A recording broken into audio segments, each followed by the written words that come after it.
This is my favorite beauty, my favorite basher of all time. It is so awesome in so many ways. You saw when I modified it to the MT, but you know what? The motor mount had its day. When you take the BLX and you slide it sideways into a curb or it hits really hard, the motor is extremely heavy and it twists that motor mount. So when it twists the motor mount, the spur and the pinion aren't lined up and you end up shredding out the spur gear. I've got a heavy duty spur and I'm going to try to rebuild the slipper for the third time, but in order to avoid that, I've upgraded and got a hot racing motor mount. This is a lot more adjustable, it feels a lot thicker, and I think it's going to be better overall.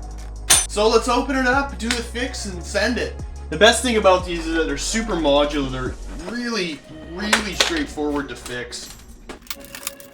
So as you can see, when we look at this, when you hit sideways, like I was saying, whack, the weight of that motor twists that plate, and it becomes bendy. One screw underneath, the drive shaft pops out telescopically. You yard on this thing and then pop this out like that, and we'll get into that right away. But you know what? She is a wee bit dusty. We should probably tidy that before we dig in.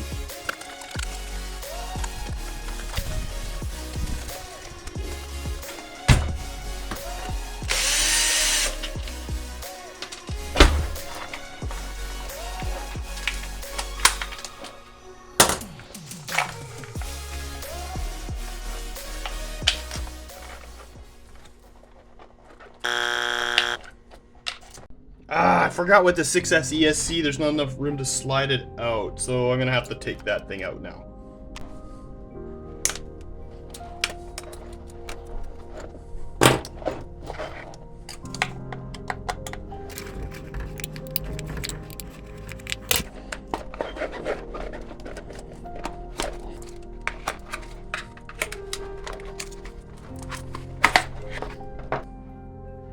Uh-oh.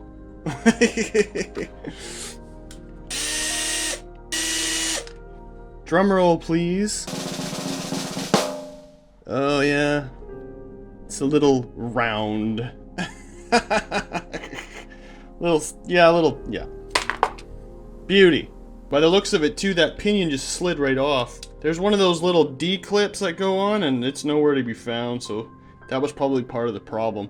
You can see inside too that this has been bent so many times. I've beaten it back with a hammer. It's just time to switch it out entirely. And this is just burger.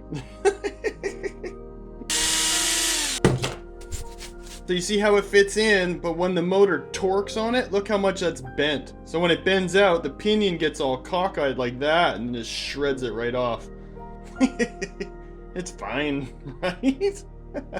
It's just a straight piece of metal and it does bend easily. Now the hot racing, on the other hand, has bigger slots for different size pinions if you want, but it also has like these raised bits that are machined in, so it gives it some extra rigidity at that point. Now it may look like there's less aluminum on this too because it's machined out, but what that does is it focuses the force to the actual points where it's attached. So it spreads the load. Here, there isn't, so it can kind of just travel wherever it wants. This is now directed. It's good engineering.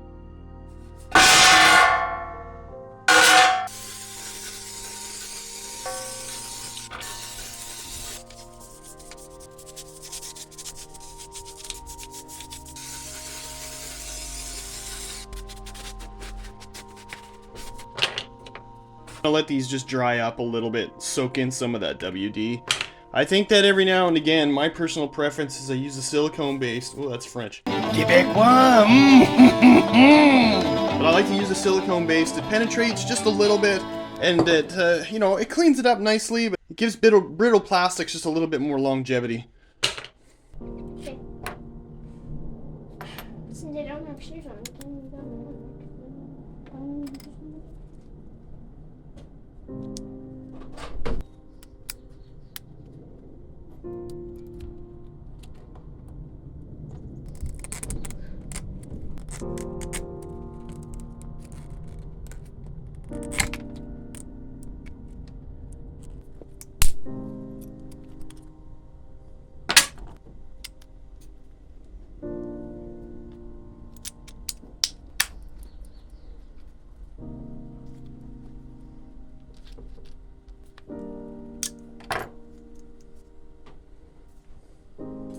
Beautiful, just like new.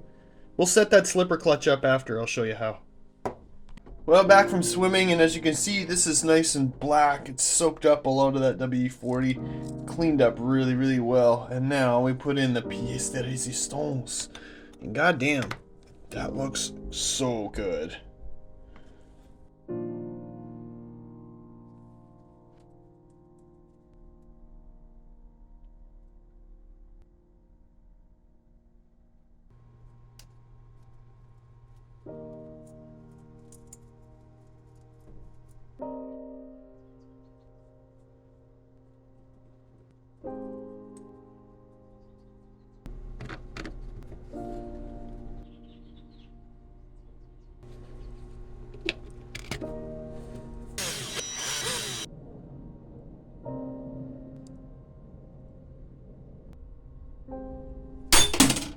Let's get all that schmeg out of there and then put this bad boy back in.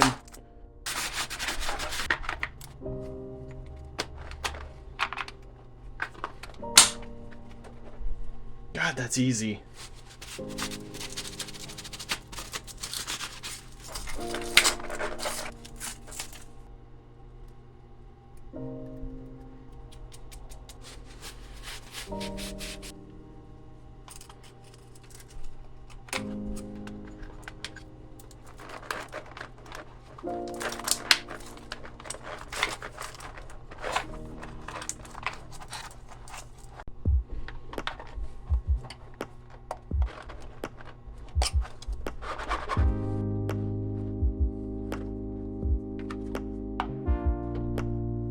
Done. Almost forgot this pesky little guy right here in the bottom. Finished. Slipper clutch is super easy to set up on these. You get a 2mm, take out the drive shaft, put your 2mm to feel it bite, and you can see my 2mm hex is moving. So you just put pressure down on it, hold tight on the wrench, and move it forward until the wheels skid, and then you're locked. Go backwards, loosens it up, go forward. There, it's tight, right? Tight. Super easy. Fresh 4S, let's go send it. That's a bench full of fun, man.